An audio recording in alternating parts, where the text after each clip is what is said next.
Oh, saudara sendiri.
wancok semono hangat diluwih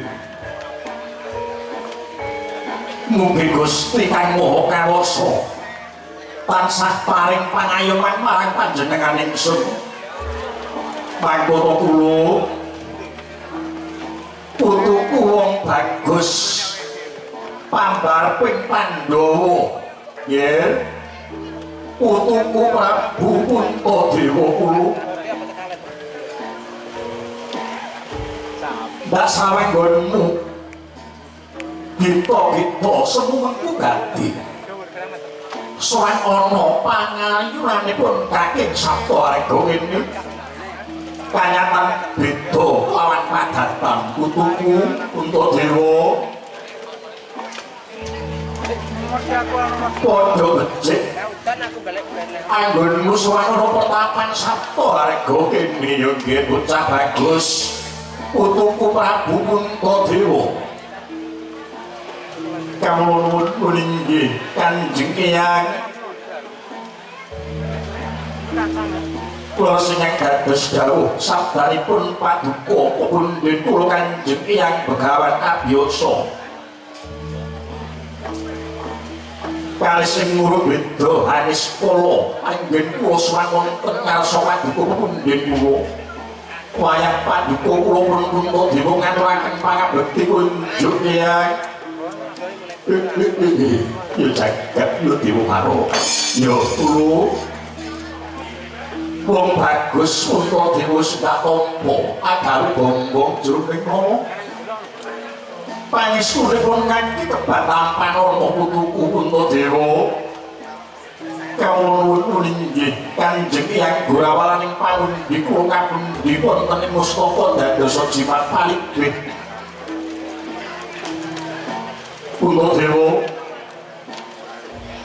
sakose sumeleh rasa manemu kaya kang ndak wedharake ngarep swanmu gawe kaget jalaran ndak saweng pancen beda lawan padatan kula Caiting Nektra lekring Madana lan tepunging wimbo saka hatika putuku kaya sajak ana kang dipenggalihake putu mara gage Maduraja dadak nganggo tida-tida nggih putuku bagus Puntadewa kawula nuwun inggih Eyang kula sing dados sabda pangandika paduka Kanjeng Eyang pundhene swanipun teng wayah kula Puntadewa ingkang langkung wigatos Eyang panca hari kapengker kula anyepena kula nitih rata ingkang rata kula wau tinusiran paduka Eyang penembaning Saptawarga laju lampahing rata andedel gayuh gegana prateng madyaning rembulan Eyang kula nampi pasukan ingkang kados pengaten kula mau kados pundi werdinipun Eyang jagat dewa Bathara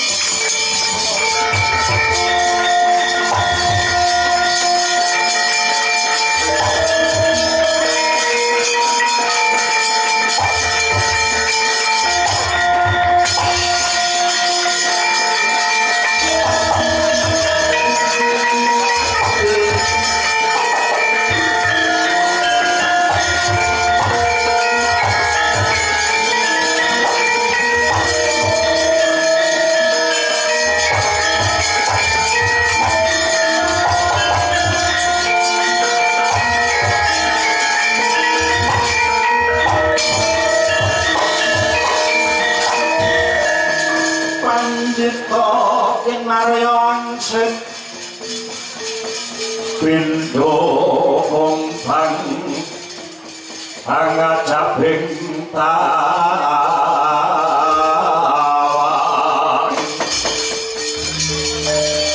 susuh angin ngenggone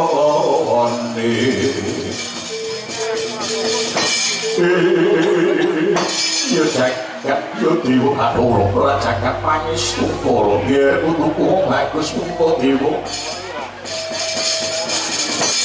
Wono iki jumbuh kelawan wangsiting Bathara kang wis sudah tampa putuku sumurupa mawa rembulan kuwi pralambanging kanugrahan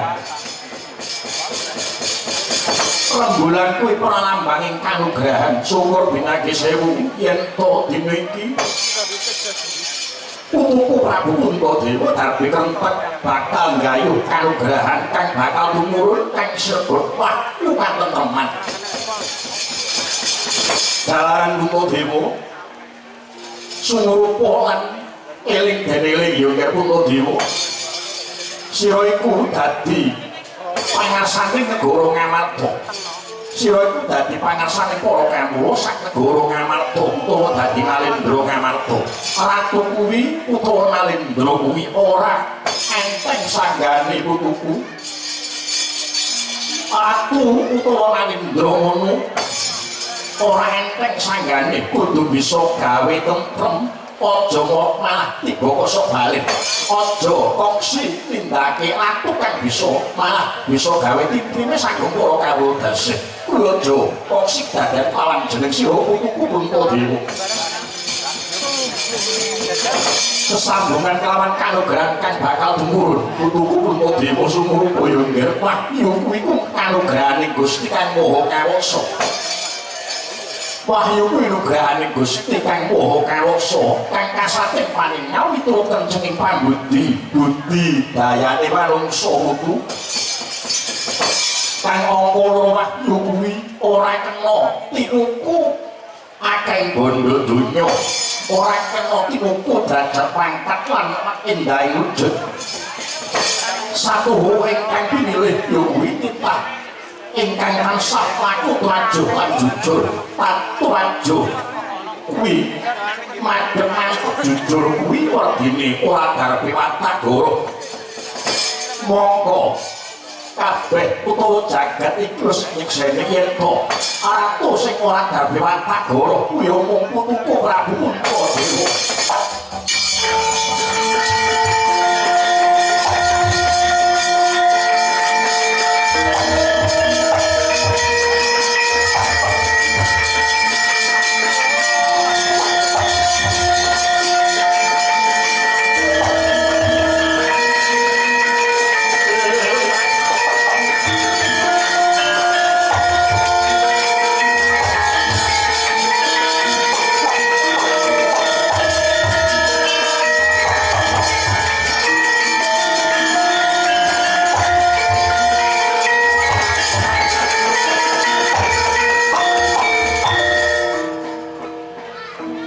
yang terawangan kados dene ulang plat ingkang cipangklong tepat pakobor sewu duwi kunam bisa doto paduku kan yang pun deku lajeng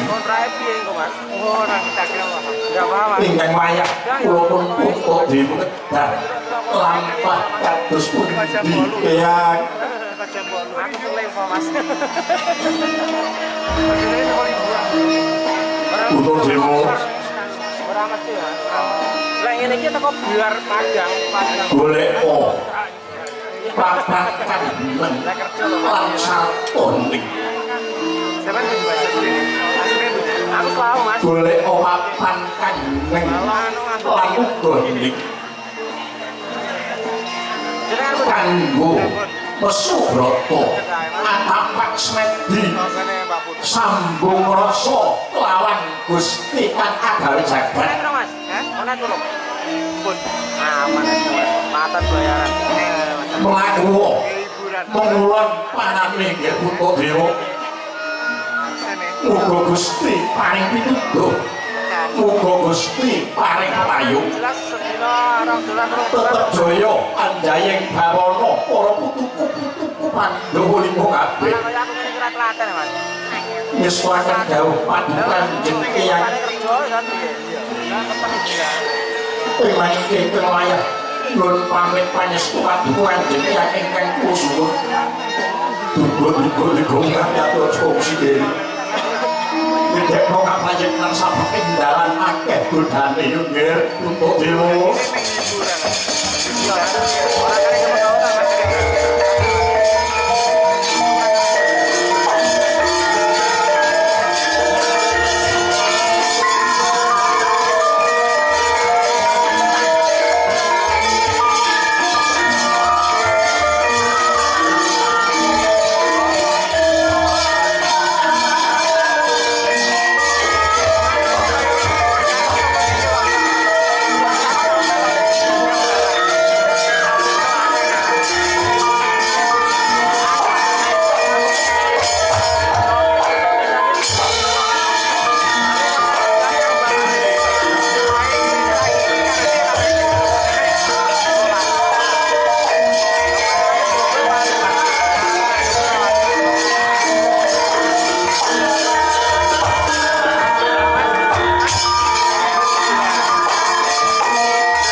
Santoso baumu Yai Warkudara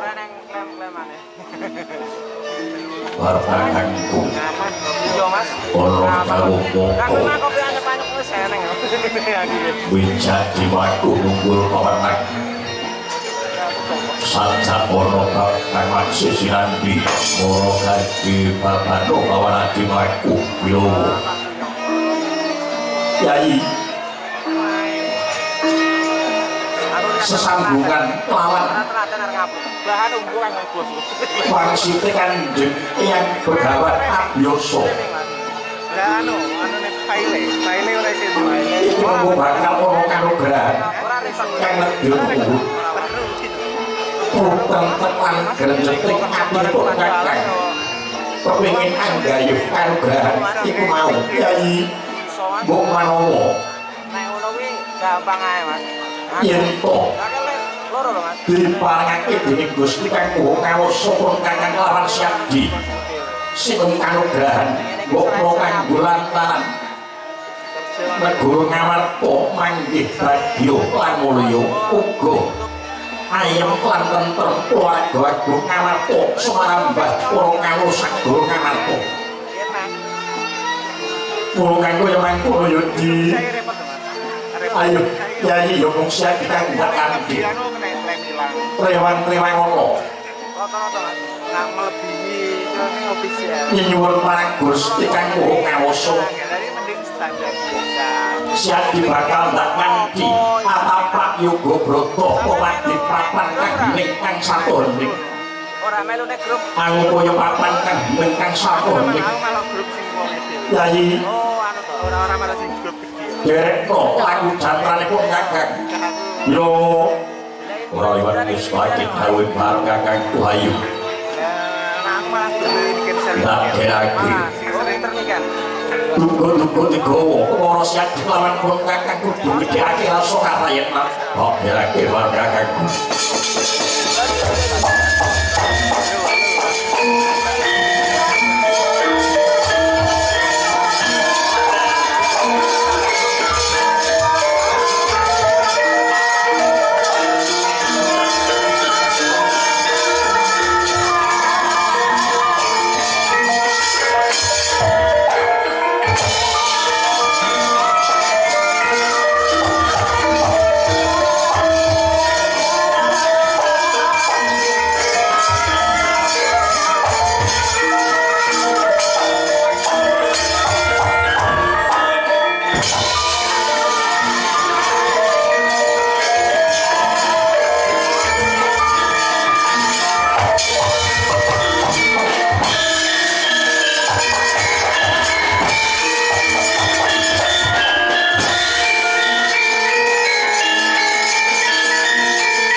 Ibu kali sing ngurupin tulang paku lainnya Solo belum ada kesempatan mengunjung ibu yur harus akan ya bongkar simpel ibu bisa ngurupin itu baik pengen ngurupin Joko Binomo ibu Ibu bakali drugo sampun boten kirang swetsa swanipun putra paduka kula Joko Witono. Sampun niku penak loyo Pati Sumen. Kawon nggih. Kirang betani permuni.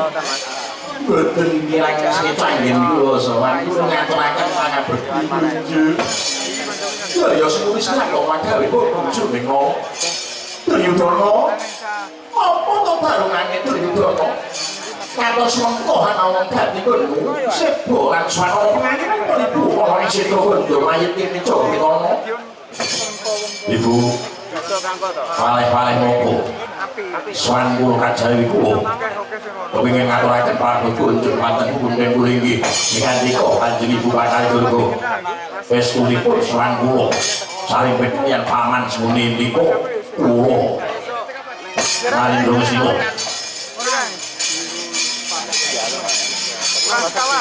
kula kepengin anake janji sagawanipun utawi saganipun paduka Ibu Bakali Durga. Limangka paduka sampun dawuh piyambak sawetawipun badhe bantu dhumateng Duryudana sakuwaranipun supados ing rencang tumapaing Baratayuda Jaya binangun Duryudana menika unggul yudane. Mongko miturut pitungguwa pendak wonten kanugrahan pendak wonten wahyu ingkang tumurun wonten Madyapada kula gadahaken tetanggayu kanugrahan temtu gagal wibar tanpa karya tibaning padha kanugrahan sami dipun tampi para Pandhawa yen Raditama Puntadewa yen Prabu yen ora Kudara yen Tampa Janaka yen ora Janaka ya mesti lakuan Sadewa yen boten Pandhawa mesti anak-anak YouTube ae lu kabeh Mas. Mriku sampun malambah kabeh. Ibu Loe kang niku. Mongso ora kalian paduka Kanjeng Ibu. Ora tau apa ya? Syaratipun napa kemawon kula nderek uger wincang tumapaing Baratayuda Jaya binangun. Kula pengin merapi bathake para Pandhawa.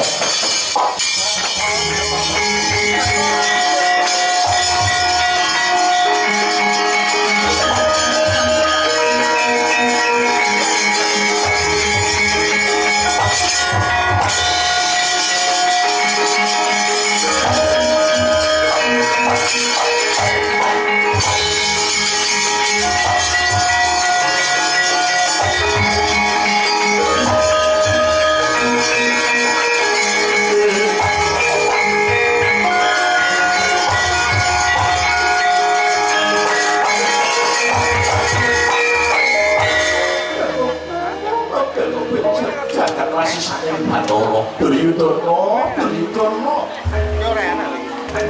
sampe ora ana kang kecicil atur nutur Duryudana kabeh kepara bener pancen panguasane dewa kuwi ratune dewa ngono banjing dewan selatan titah Madyapada iki nek marang para Pandhawa lan Kurawa Pandhawa timbang nganggo cindhe para Kurawa timbang nganggo selatan bener sing dadi aku kita ya ora kanggo kok sing iso gayu Duryudana sejatine pun ibu mimiti laku sejatine pun ibu mimiti laku coba ane sing dadi kesaguane pun ibu gonku sampun ingin membantu lawan kok lha iki kados pundi aku supusan adikmu si Jaramaya supaya golek sewu dalan bakune kuwi dhisik kudu bisa mringkihake mati ya watane mandu yen kok mandu wis ringkih yen kepengin mati para mandu basan suwi bayu sing mesti kon Duryudana ora Mas caca gono terus waktu sampun miwiti apa aku wis miwiti coba sagone ibu paling cilik kilo Duryudana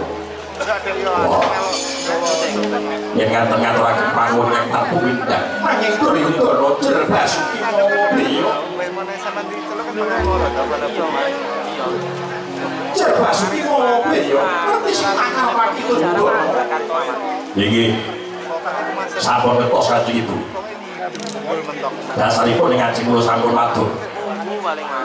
Nopo mawon ingkang paduka saged syarat nopo mawon ingkang paduka suwun. Matur kawujud gayanipun Duryudana. Kula badhe ngentikani. Kula badhe nyagahi tanpa ngangge raos wiki harenga. Syukur pinagi sewu. Kita akan Duryudana. Syarat ditutone.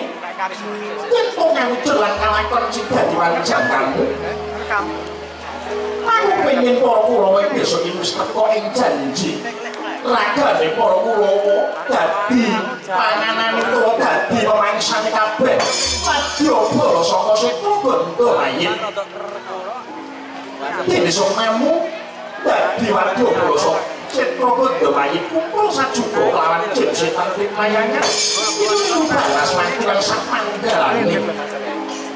Wis aku ora Duryudana. Jagat diwaru Pawan Dit Fatih Sekulimi Dipun sagai Dipun sagai namun kaya mateng namun dipun sagai yang penting bisa lakon besok yang teka jadi para Kurawa praga nagane para Kurawa jadi panganane jin-jinan wis dene pun dipun sagai sumane dadi bolane bekasampun niku perkara kene mati ora rasa pun saged mawon nggih saged mawon sing bagus bisa kawujud gayan pandita jaya wonten tumapaing perang Baratayuda Jaya Pinangun. Nggih, kula saged Kanjeng Ibu. Bagus niku. Bagus. Ora jeneng pun ibu. Awak ora sok kabeh ora dosa saka Setu Ganda Mayit itu. Nek ana kan RO. Aku sak tindake. Makane niki Duryudana. Inggih nyesuaiken dawuh. Larengi mangke kaya kula dulur pamit. Pangestu paduka karo suwun. Jaya laku pindahan kula mati.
sang ngoro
kono Narboga wiwaraning kandha sinartan pangesti luhuring kagunan lanang esti marang guncaraning bebrayan Bawiwit lakon saratri kawiji saking Serat Mahabharata arenggih jagating wayang Purwa ingkang dayane maweh pepadhang labeting mriku sinung piwulang lan pralambang palupi ning agesang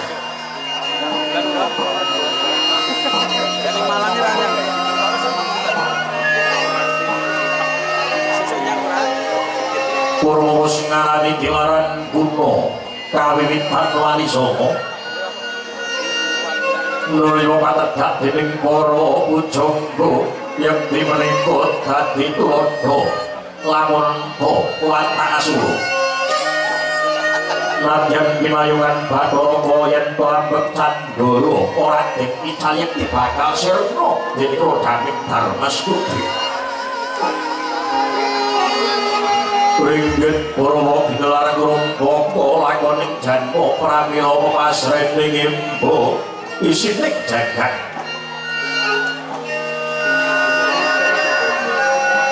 Kelengkang binantang bani tawan nirata lan awang-awang gembok kasti minangka bumi Lincong ingkang balayekti menika wasemon lakuning Surya Candra lan Kartika Obaing kayon pasemon gandini mongso lenggih panenem Jabang Timur Panesono dungkap dewasa panten manyura sasmita suruning kuswa Tapi bosnya sampean padha ae. Yo gabas kono aku kuwi. Banyak orang nyari mongso Palguna Windawati hiwang pratangga pinanjeluring Pandhawa renggih sasana sewaka ingkang minangka pambukaning carita gumelaring Praja Dwarawati ya Praja Dwarawaka Laksminata Dasana sangkan ingkang minangka sangsa agung kulagangen Bathara luhur Iblis wisana pelane dhewe yen dewa awisik pandhita parang atu nang jejuluk Sang Maha jejuluk Sang Maha Prabu Sri Bathara Kresna Ya Prabu Padmanaba Ya Kesawa Wasudewa Wisnumurti Ya Sang Harimurti Nunjani sanjung Sang Prabu Bathara Kresna parang ngesti manggil aning Pandhawa agung sirna kanandung sami Yaya Sang Hyang Bathara Wisnu Angin Jawan Raden Hayapura Apsari Kula sinuntange kemareng caket deni mangarsa tuhu menika putra Werda Winasih saking kasampeyan parang Garuda kekasih Raden Sangga Raden Wisnubrata Sambung Muri pasibanipun ingkang raying Garbaruji kekasih Raden Setyaki ya Raden Tambakyuda Bukan bela-bela pasibane para mantri bupati Lurah Jajal sapanunggalan ingkang den pangarsani mongko Dwarawati Patih Uda Danu daring wonten Tengara badhe dawaing sabda katungga Bajring pasiwakan mulat rawuh ingkang neraka rata mandur Sang Sri Balara Kadang kalih Sang Prabu Kresna Manebrama maten tawuh agung kang lajeng smewa paling melok hati swasana. Itu dulu ya bos aku. Ora apa ya mas? Saya kan kira bosnya kira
tetan padang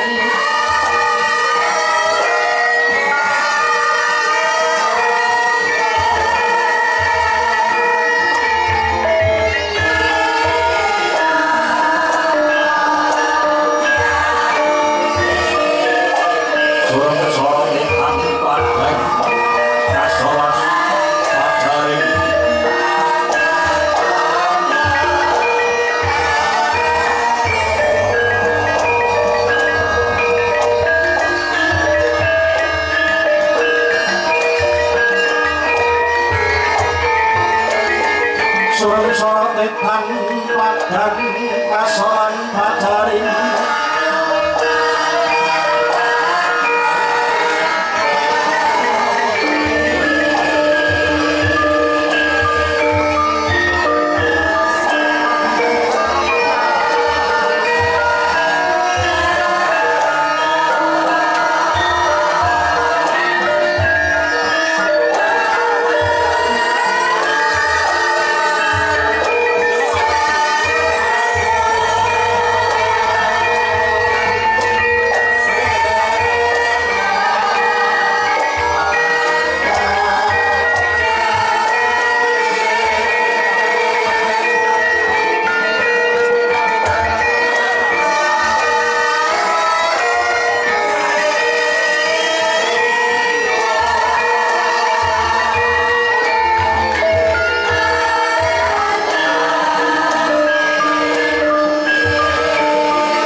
Iwang seksepuluh hangat diwi Mukul tansah paringa pengayoman warapan jinggan yang sundur kan jipoko Prabu Pokon dikulo kan jipoko Prabu Panduro Diri daya kurang paduku wonten Pandapi Agung Borowati Terakhir mengaturakan pasukan pono kami berbagi unjuk wonten somat dukungan jipoko Prabu ingkang ngaton dan Prabu Ya jagat yudiwo hanoro Rajagat Maksuwo Yo nyanyi Asung pakormat saka paduka Yai Prabu Sri Bathara Kresna kang wentah kontak ing Mandura dak tampani nganggo tangan loro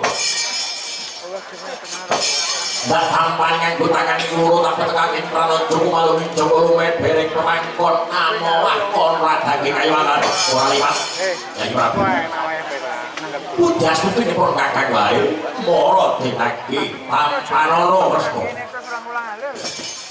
Kawon puninggi kok Prabu Gurawani pramun dipun kapun dipun kali mustaka dados jimat palibih paring pangestunipun maduku kanjeng Koko Prabu Koko Prabu mungkin den kaprayogian anggenipun pinarang Koko Prabu yo lagi kaya wis ora kurang kepenak pun kakang Abiyantara asale iki ana dina asewangan agung Waduh, ora utawa dukung boten nyambung kula pun sombong ngaturaken pangabekti unjuk padukan jeng Prabu katon benar wah salah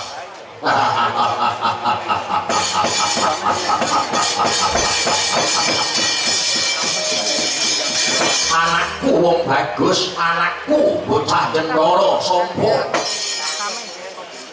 Tanyoto sira bangkit amikat naik pangkut sira ngaturake pangabekti marang pun kula ing Mandura yo kula dadake bobong dasipun kowe Mandura sira kula ngaturake pangabekti pangestuwe wong kula wae mara bagi Pampanono ya Prabu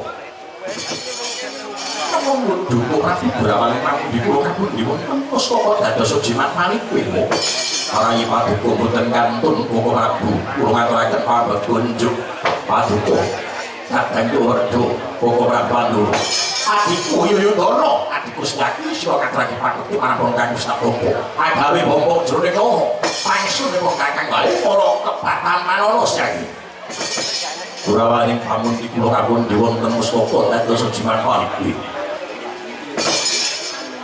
wangsul dhumateng Paduka Kanjeng Koko Prabu Yayah para langking nyandang tumurune ngriwis satemah kejawan ing Mancilabu asrepe manah dupi kula nampi rawuh Paduka Kanjeng Koko Prabu Koko Prabu sasamunipun sakoko enggak dulur-dulur Paduka sumadung dawuh wonten wigatos ingkang pundi monggo enggal maring dawuh ingkang raitan sangang kungaken jangga nirengaken karma nampi sabda Paduka Kanjeng Koko Prabu Baladewa Anja ingkang puspita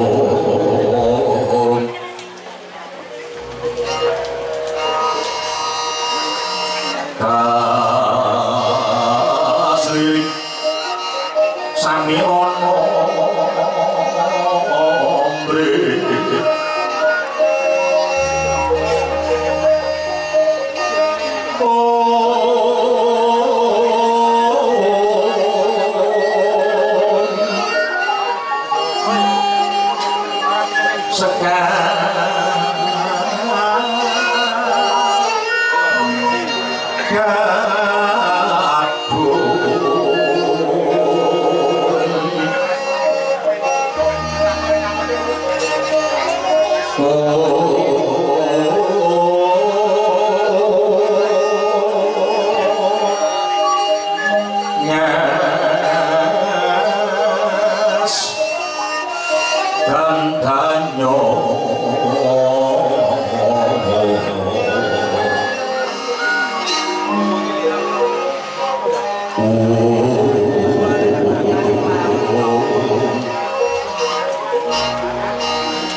Betul, Pak. Kameranya, Pak.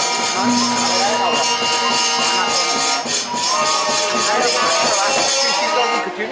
Apa sih cilik, Mas? Iya. Resolusinya gede banget cilik saya larang. Iya memang. Maksudnya monggo kok Prabu. full HD Mas. Gambarnya wis Tinggal Paduka paling jauh. Mateng ning Paduka Gorowati. Ketinggalipun sangka nawung gadhi lalu Paduka benten kalian padatan ingkang sampun. Kewarna inggal paling jauh. Ingkang kelainan sangang kulaken jonggo ingkang kamu nganti sedaya Paduka jiko Prabu. Jadi bener sing dadi dawuh pangandikane Kyai Prabu. Dulur Kotaruno kang kanyatan dadi Malendrago Binahara. Jadi semongkanipun Kakang Baladewa kang sepisan pun Kakang kepengin ngaturake alam Prabu Tenggoraso Kakang. Dene kang apa loro? Sawetara wajibun Kakang ora nguningani gelare praja Dewa Purwadi kene. Wah. Bong-bong jroning nyasipun Kakang Baladewa bareng nurupi kahanan ing praja Durwati kakone. Padha ayem tentrem kawane dasare adoh saka rubeda. Kawon-won inggih. Inggih hawe pundi berkah pangestunipun Paduka Jiko Prabu kados tekaten. Kawontenanipun praja Gorowati. Dene kang rasan. Sukanipun Kakang Baladewa ora rasane jadi. Yai, pun Kakang bakal suka unika maring Paduka adiku kang jeneng Malendrago Binahara. Sumurupa Yai, pun Kakang dina iki nampa ya kuwi cobaning Gusti tanpa kawasa lire. Negara Mandura wis saketara wanci kepalak pagring gedhe. Negara Mandura ketaman pagebluk mayang ora. Akeh kawulaning senegara Mandura kang esuk lara sore tekaning pagi sore lara esuk tekaning lampus. Akeh pambudidaya akeh srana lan pambudidaya kang wis ditindakake para sentara praja Mandura basan tepung gelang gone upati sarana supaya negara Mandura ingkang aktif lakoya jati-jati temah mulya uwang saka sumber sakit. Lagi mbok menawa wis dadi keparing Gusti kanggo kawasa akeh pambudidaya mau siji wae ora ana kang bisa bangkit maluyake yo dening praja Mandura. Wah, satemah pun Kakang Jipun jroning penggalih nuju tengah radipun Kakang Manekung Pujabrata sanggar palangkatan negara Mandura. Nyuwun pidun Gusti kanggo kawasa mungguh nganggo cara lan sarana supaya Mandura manggih ya kuwi uwal saka Sukarta iki. Patompo pamintanipun Kakang Baladewa kadipit ana lan sedang nampa. Pun Kakang nampa manjiting dewa kang liluwih yen to negara Mandura bisa kuwasa musuh sakit waluya jati-jati tenan mulya uga disajeni lawan pusakane Malendra kang wenang sinebut Bathara. Dewa kang wenang andhung kabagyan ya kuwi Malendra Gorowati. Adikku ya kuwi Paduka Sri Bathara. Wah, laga yasipun Kakang Baladewa bareng pun Kakang nampa pangsit kanggo mangkono. Paribasan dina iki pun Kakang tak jangka sepisan lho pun Kakang. Nggih, titian pun Kakang Gajah Kyai Puspanegara. Tinggal Mabyantara marak suwan ngersane Kyai. Kaya wis ora kuat gamblang. Kaya wis ora kurang cetha sing dadi kuwi dadinipun Kakang suwan ana pengarepane Jadi. Pun Kakang njaluk tulung ya dipun Kakang njaluk tulung. Pun Kakang nyuwun ya kuwi sanjata pitulungan Paduka Kyai Prabu Sri Bathara Kresna. Ana lilaning panggalih Paduka. Dina iki pusakane Jadi kembang Wijaya Dimulya ndak ampir ing sawetara wajib supaya ing kalwal saka sakit negara Mandura.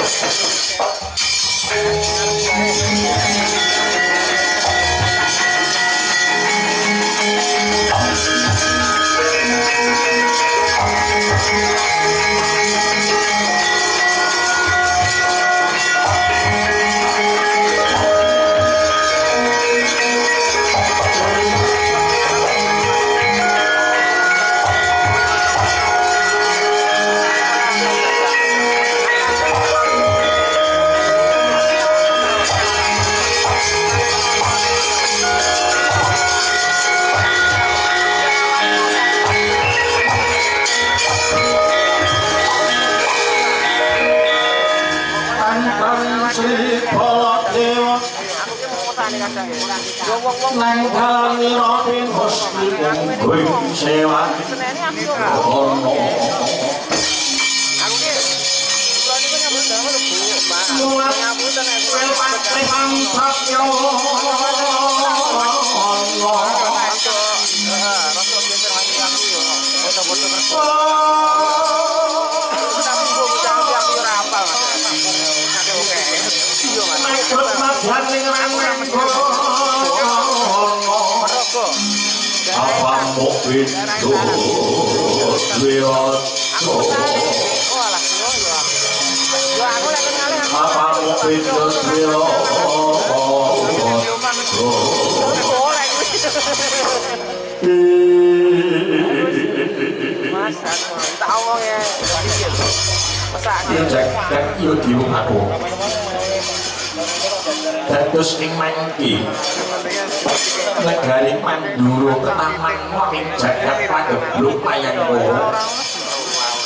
ingin coba nih Gusti kanggo kawasa yo bener sing dadi kau pangantikan Kyai Prabu Srikanoto tetep banyak pun kakang gone pun kakang suka kata urusan siap kok lakon kang sinageng pun kakang lan kula kawula kula Manduro wah sakit banget sakit para kawan ing negara Manduro dina iki padha muru-muru Mas Betul pulang gak mari pasang kari balon karo kulit. Ora cowong, ucet. Ning lain iso dijuga lagi. Awet negara Mandro taman wong jagat cobane Gusti kan kok uwal saka Sukerto iki patut disajeni kalawan pusakane Sati Kembang Wijaya Dimulya. Aku ki yo rawani. Yun pangapunten, boten kok nami kula badhe andhonga. Lek perintahipun kadang redungku boten nami. Ing mangke kula kadhet sareng paduka daru dari Mandura taman ora ing jagat. Ingin ngomong ngalih paduka kertos piyambak Kembang Wijaya Dimulya punika sanjata kadewatan. Boten sadengah kita saged pundi kawontenipun pusaka. Kagungan kula iki menika Kembang Wijaya Dimulya. Lah nek jaranane mesti ana, nek kan mesti ngono kae. Ukarane Kembang Sati tegese Sati ora. Lila yen pusaka bakal tak ambil. Nyuwun pangapunten ampun keseso paduka dawuh kados mekaten. Kepareng paduka lereng ing sawetawis ora.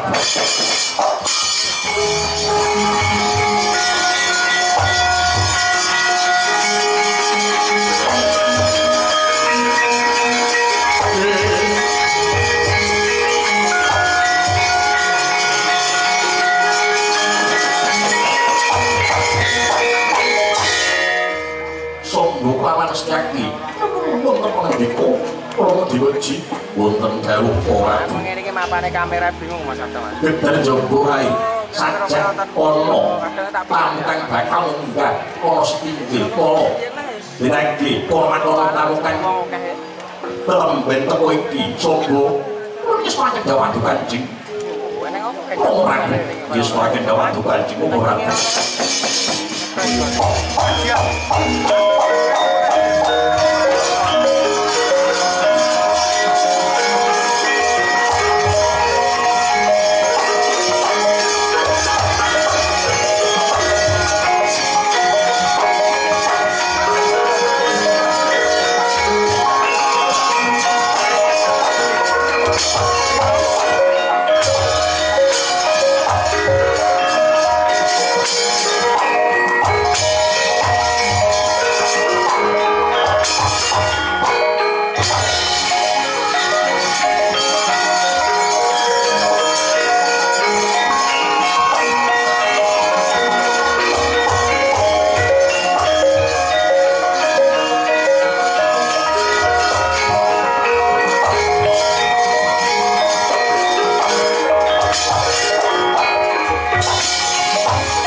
rasanya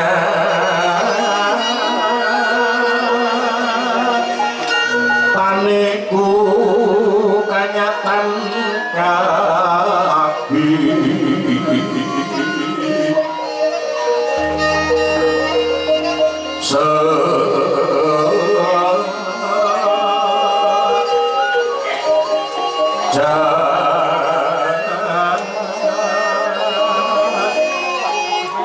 Ilian tangemu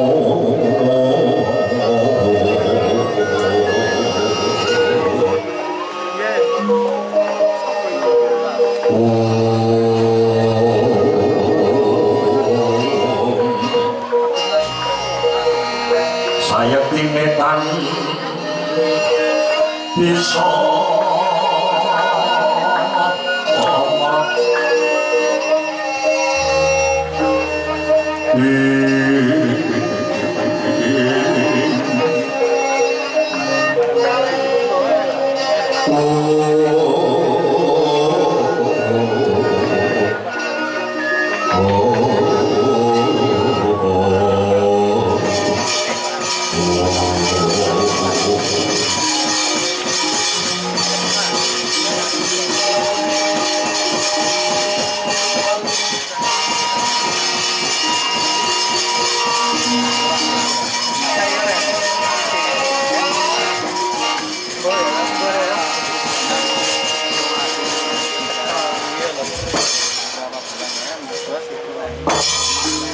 Amin pasangan mantabi Pakde Pepundenku nalim dragun gurun morowati ojo kaget lan ojo kurang tamanku ya Pakde anakku aku ing Randu Bunggala aku si Bambang Antasena kang sowan ana ngarepane paduka Pakdeku Prabu Kresna jaket mudio aku yo tuluk anak wong gagah anak wong santosa Antasena Padha Harjo sowanmu ana Praja Ndrawati kene nggih Bambang Antasena ya Pakde awit pundi berkah pangesune paduka Pakde Prabu Kresna kalis kula beda anis kula sowanku ana Ndrawati basaku to Prabu marang paduka Pakde Kresna ya Antasena wis dak tampa karya bombong jroning kula kepenakna sowanmu nggih Antasena ya Pakde wis ora kurang kepenak anggonku sowanana ngarsa paduka Pakde Prabu Bathara Kresna wah ya jagat ya Dewa Bathara jagat pangestu layak manuke perjak ganter manuke perjak ganter ana wit ringin kula ngarepan jebul asuk sasi kuwi yen dina iki ana daya wah Purwa ing Mandura kekilapan iki sing lagi teko ana Pandha Paduk Ndrawati ya kuwi purunanku Antasena Guru Pandharaja nggih Pakde Mandura ya kali semundha lakuku Pakde basaku tamanana Pakde ya Antasena wis sak pakan ya bombong jroning kula Antasena saku siasat inget mosok eleh krasa manggung para dinagi matur kang malaka kersanipun nggih Antasena parang widatine katon sempohan awung gati nggonmu semang ana Praja Ndrawati kalungguhan iki Bambang Antasena yo Pakde kajaba swanku dina iki ngaturake sungkem bonjo ana pundenku ya kuwi paduka Pakde Kresna kanggo wigati ya kuwi aturane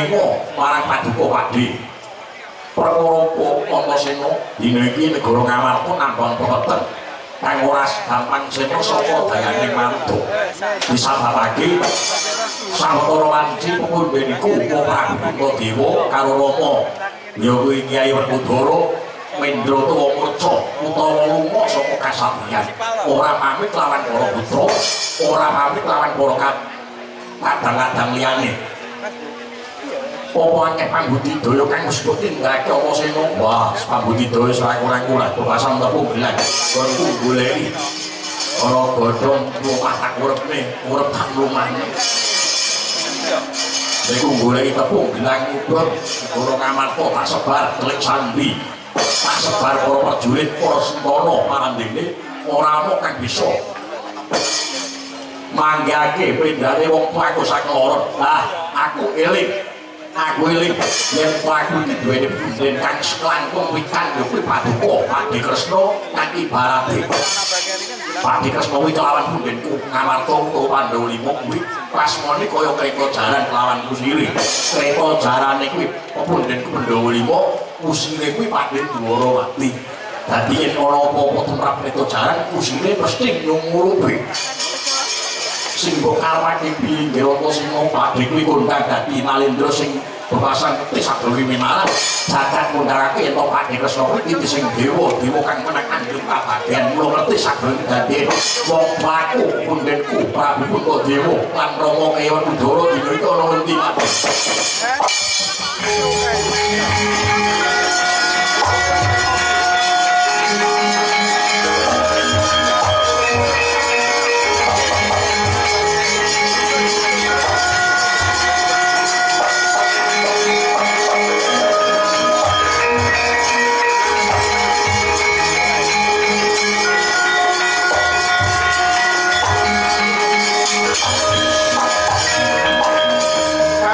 sang kapilang Rinangkul kinembe ambe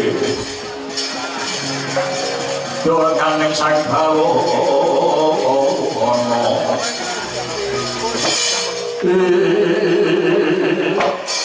yu cek yu diubatu sarang dan pangkarempit ngatur mongko sing mondhak mongko sangit jiwi-jiwi ora ana kang kasisih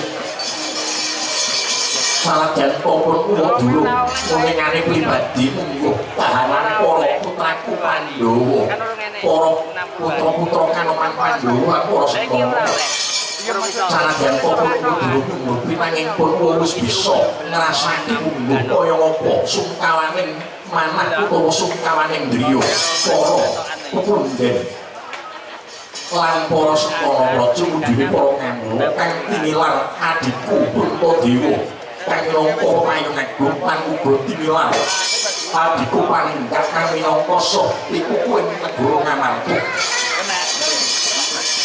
Mayo Jawa pangku Wirata Singha aku durung bisa sukuh padhang lan cukup wangsulan sing dadi kalku Wirata Singha lho sababe apa Pakde Pakde dawuh kaya ngono sababe apa Pakde kudu bisa gawe aku lho aja gawe aku ora mati lega ini tak jaga ini Pakde dino ini tak jaga ini sampeyan menang dan sawalan ini sesik tak jaga ini Pakde Pakde kudu bisa gawe padhang rasaku lan rasane kok ora semono Ngamarta wong tuaku kang murca kuwi ana mapane ana endi dene iki Pakde Angga Singha midhanget kaya Wirata Singha dina iki sabab lan musabab apa dene kang Dwarawati durung bisa paring padhang kelawan jeneng sira Wirata Singha awit negara Dwarawati wektu dina iki uga nandhang weteng lho mendhendi weteng iki piye jane mendhendi weteng dedet lah sababe apa Paduka dawuh kaya ngono mangkono negara Dwarawati nandhang weteng disababake ana salah sawijining tamu kang wektu kalungguhan iki uga marak sibo lenggah siniwaka ana madyaning Sitinggih tamune bengi iki ora ana nyanyi liya mung kajaba pepundenku Mandura apa pepunden Pandura iki kadang wedha tumrap Paduka Pakde Dwarawati kok malah marahi kok weteng iki kare Pakde Kresna iki lire iki aku dadi pangrasa lan pandhawa yen to kang minangka tamu wektu kalungguhan iki dudu punden Mandura kang sayekti yen ora percaya sing dadi dawuh pangandikanipun Mara Gagi semedya ing Sawetara wening ora samu ing Sawetara njaluk pitutur kesane Hyang Agung aku percaya ngeliyen to Anta Singa Mitra ing Kusuma sing madhep badhe nyuwata tuwas ngandana wae mesti bisa maca kahanane waktu Mandura dina iki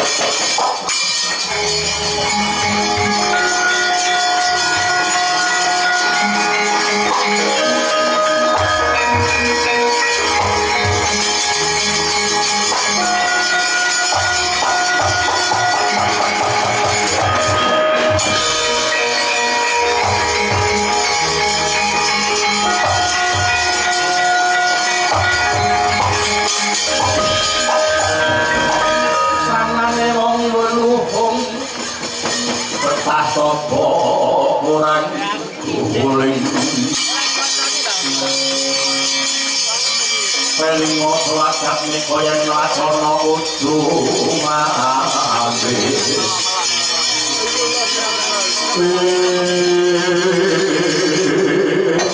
kowe ngadalah jaket di rumahku wah adik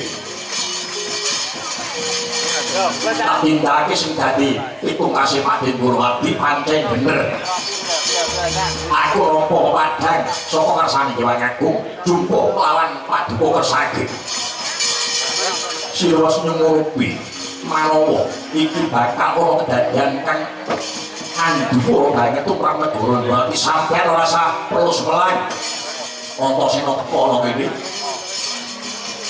cukup sampeyan paling dawuh Paduka Mandi paling dawuh nggih Antasena iki sing ora mari bener iki wis tak masake kowe cukup yen to daya wektu kalungguhan iki sing ana Praja Ndrawati kepengin ngambek butet banyu kang gedhe bakal gawe dadaning perkara sampai rasa perlu cawe-cawe cukup pasrah kok lawan anak kurang kandung kula Pak cawe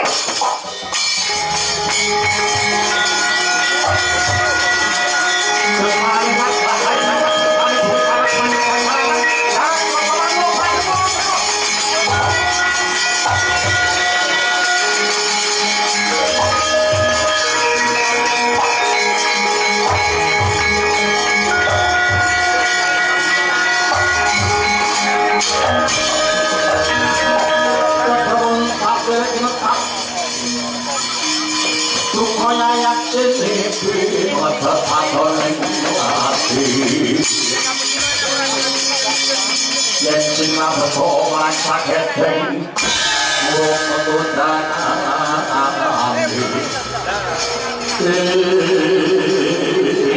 Semarang kan belakang jagat selatan Bupati Semarang jajaran Purwo Madewasana kok kakak golek mobil midane pakai anggonmu timbal marang dekat lawan Antasena ayo sok sekawe pun kakang paling jauh lawan Siadi njaluk tulung pun kakang teko dina iki njaluk tulung kepengin ngampil kahanane pusakane Siadi Kembang Wijaya Dimaya pinangka Srama kanggo wilayah Kemanggur Kanjeng Kandang Mandura yen Siadi pancen ora nglelani cukup Siadi matur kesakon kakang Koko Prabu kula mboten badhe nindikane kula mboten lila pusaka paduka ampil cukup ora sak norno aku ora nyukarane tembung kuwi paribasan Siadi nabok nyilih mangan ngendel-ngendelake bakal ngeroyok marang Antasena botak sing ora duwe ngayau kuwi Pakde Mandura aja kurang pamenggu dina iki Antasena wis nampa Purbawasesa kersane iku Pakde Ndrawati Pakde Ndrawati bares wae uga aku uga Walaka wae Walaka gak apa Antasena dina iki aku ora percaya sampeyan kuwi ya kuwi Pakde Mandura kang sejati wah ora percaya kalawan Purwo Mandura kang sejati anggapmu kowe iki bola dewa kok yo gaduhan piye yo iso uga ngono mancane opo yen kok Paduka Pakde Baladewa kuwi nyata Nalendra Mandura kang saiki ora coba aku bakal ngluwake pitakon lawan Pakde sampeyan wajibe manjuli wah gagal marang Baladewa ora usah bengok-bengok ora usah banter-banter aku ora medhek ngomong banter-banter ora pitakonmu tak bakal kawangsuli kowe tak opo kalawan Purwo Mandura yen titis mangsuli pitakone Antasena aku percaya yen sampeyan kuwi Pakdeku Baladewa sing sejati nae ra titis aja takon dosa iki ana Nalendra taret-taret nojobo ora kake pitakon bakal kawangsuli takon kawan Purwo Baladewa takono bengi penonton sing sakwene mbrane iki sing dinteni apa limbuan oh iya titis mangsuli titis ape Pandhawa 5 kuwi apa sapa wae yen sampeyan ngerti wah Pandhawa 5 ora ngerti iki gawe nonton mayang kok iso Pandhawa 5 ora ngerti iki Pembarepe sapa, panenggahe sapa, panengahe sapa? Pembarepe ya kuwi napa ngamat Prabu Puntadewa.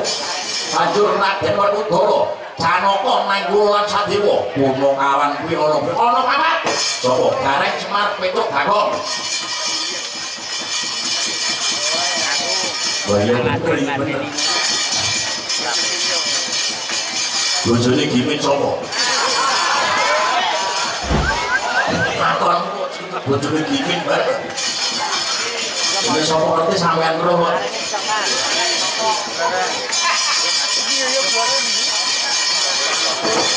Aku nitis mangsuli, wedo tubruk lawan kono emang dulu. Siji iki yen sampean bisa wujuti, cetha yen sampean dudu Baladewa sing Mayawara. Aku ngerti yen to Paduka biyen diparingi pusaka sing ampuh saka gurune Paduka. Malika Paduka dadi pandhita. Ya kuwi wujude pusaka kadewatan siji, ya kuwi pusaka Alugara. Kang loro pusaka Ponanggala. Lagi aku kepengin ngerti pusakane Pakde Baladewa sing loro ampuh saka kadewatan.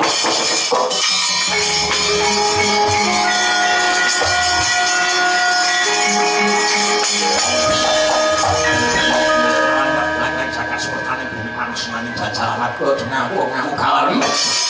Aku iki Baladewa ora nguruk nang papangan aku. Dia nyambung midran. Dadi pusaka kuwi ora tak gawa ngalor kidul.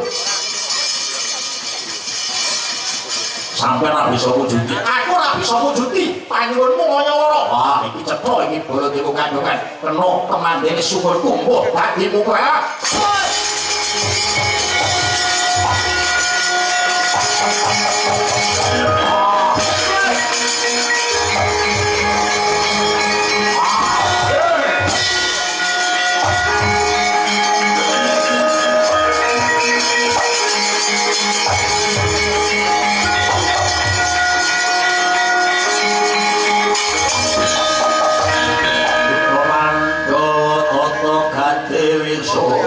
Triaksara Maruta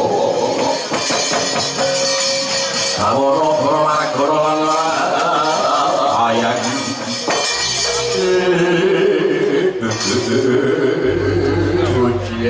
monyet Cipang iblis lan parimeksa aku kali lawan wujudku sekawi konto senayo Antena jopo iki cara maya tandana jopo iblis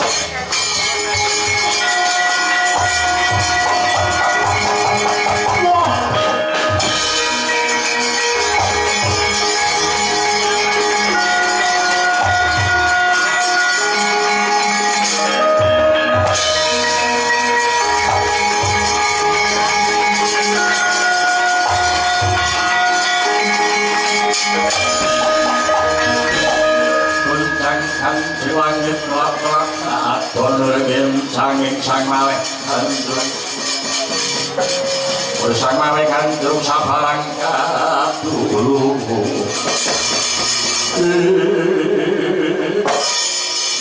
orang itu ujari si daplok Antasena bisa mbuktiake kepara bener sing dadi dawuh pitu kasing purwa ing Gorowati nggih Antasena.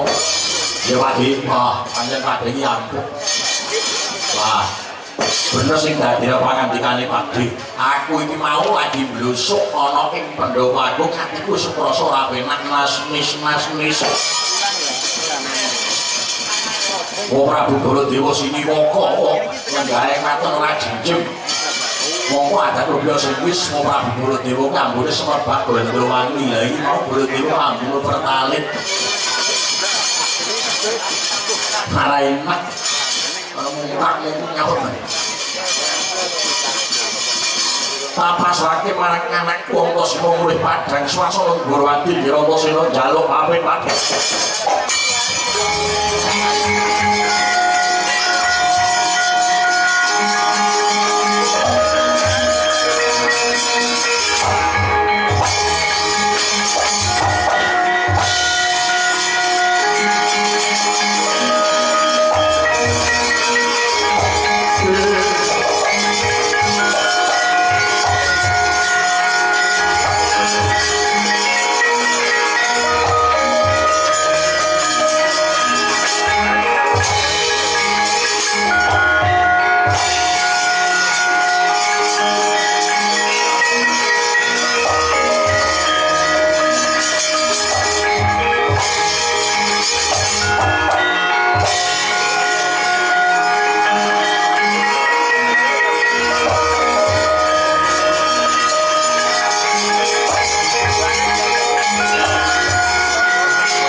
nyaki. Ngomong mendeko wong Prabu. Sabda tinimbalan para Prabu. Sira kang wis bisa nyumur pinungguh gawat mriki lakon. Aja negake kelawan turunanku onta sira kang bakal nentrake kahanan iki. Nundung panangoko kang nedya ambudhutek bayu kang bening para praja Ndorowati. Pangondhun wis wanyen dawa diporoman pamanten pukulun pamitomo pangestu atuhe kang kula semut. Kepala kontrayu pamiko ora pangestu atuhe musuh. Tunggu-tunggu digawa nganti-nganti diwongsi kepala sira sakora gedhe paman kaprayitna. Kakang Pati Udawa wis rampung sing dadi wigati pasewakan ing Suredya. Munggah marang sanggar palanggatan lan wajib kanggo sinambi. Kakang Udawa sinambi mungkur bubarno kang padha gantung sidu. Daya-daya panjenengan ingsun bakal anjing jro datung.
tenan iki.